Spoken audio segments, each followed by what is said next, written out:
Felix works near the Naval Yard. He's going to work.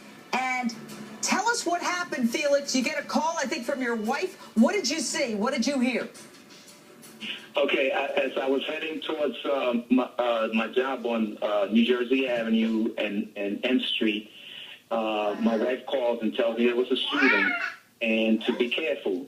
And that's what spouses do. They look out for you. So as I was walking towards N Street, right on the corner, there was a gentleman on the ground, and I'm thinking he must be one of the victims. But later on, I heard that that gentleman actually had a heart attack. So there's plenty of folks walking, engaging, and looking, and I'm trying to rush into the building because they were saying that the guys had military uniforms. Once it was one person, two person. So I'm trying to get into the Department of Transportation because it's safe in there. And so I rushed in there, and as shortly thereafter, they put us on lockdown. So it was maybe about 8:30 that I got into the building, and they locked us down, and we did not leave that building until at least 3:30.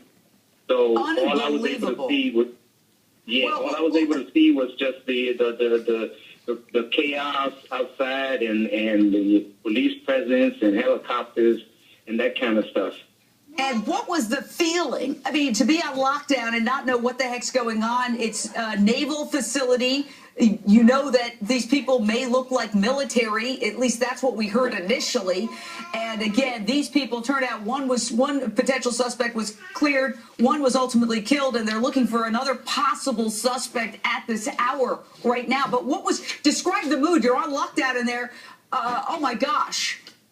Well, in a sense, it was terrifying because I go back to the D.C. snipers, and if these guys were wearing uniforms, everybody wears uniforms down there. So my first reaction was, I'm trying to get into this building because at least I know I'll be safe in there. Folks were just gauging it like it was some kind of entertainment. I think folks have just become so desensitized about shootings nowadays that for some people it doesn't faze them. But I know that I don't need to be out in the open. I need to get inside. And that was my first reaction, was to get inside.